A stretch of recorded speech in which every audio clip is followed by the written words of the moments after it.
I'm Eric Stark here with our LL League insider, Ed Gruver. We're going to look at Week 5 in a moment, Ed, but let's review Week 4 a little bit. Some standouts or some performances that caught your eye last week. Yeah, I was at the Garden Spot Lancaster Catholic game last week, and Mitch Martin had his usual, big game, 340 yards of total offense and 4 touchdowns. Wow. Really highlighted that win for Garden Spot, a big win for them. But the thing that impressed me was what you call the next man up philosophy. And Garden Spot had some key kids down, but then they had some young kids step up. Just to name a couple, Jihad Jeffers, the running back, first varsity start. Wow. Over 100 yards rushing, 1 big touchdown. It turned out to be the go-ahead touchdown that put them in front to stay. John Bird, offensive lineman, steps up. Then you have a couple players playing out of position. Tim Stoltz, who was Corey Montoro, Justin Metz. So they really had that philosophy of next man up, and really did a good job with that.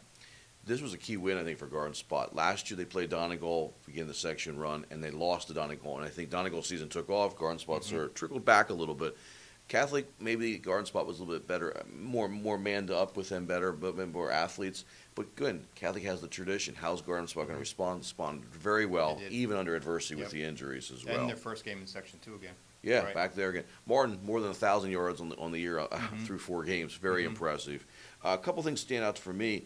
Pequaway Valley, and I'll talk about them in a second. Solanco loses to LS, was it 45-42? Right, sure. Yeah, I didn't expect this from Solanco this year. And LS, they're a pretty good team.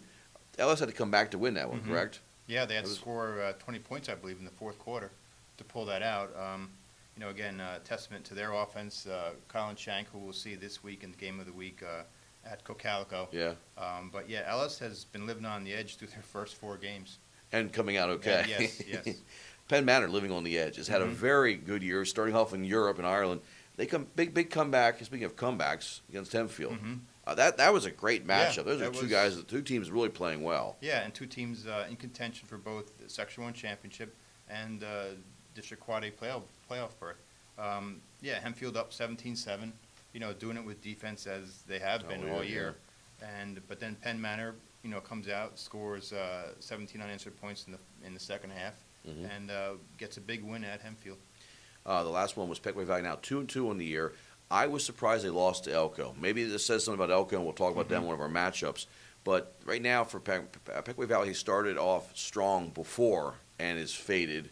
I want to see if they can respond. Now 2-2, can they get back in the win column this week, or is this going to be like other years where the fast start leads to a slow finish?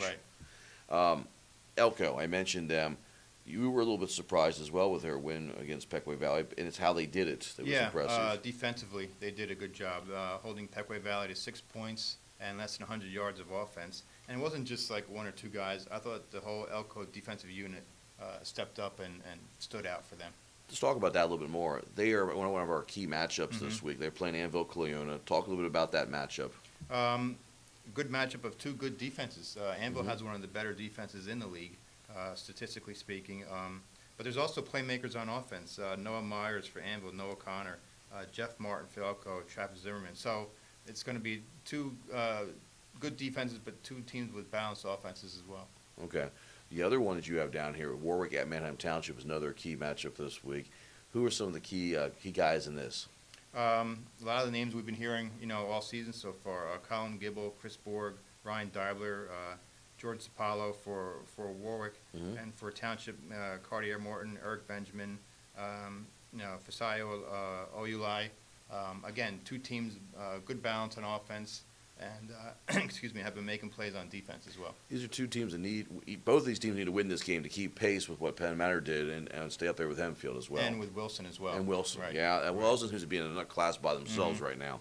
Our final matchup is the one that the fans voted on for the game of the week, but it also is a pretty good clash as well. LS going to Cocalico. What do you like there?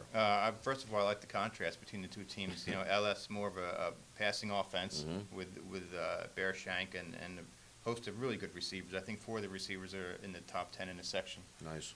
Cocalico, of course, the Veer offense. Dave Gingrich's been running that for years at Cocalico.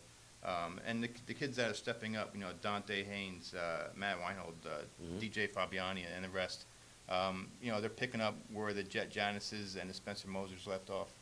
How much is this game going to be a key with defense? It's going to be huge with defense. The thing is, Ellis has struggled defensively. You know, they're ranked in the lower tier of the LL League.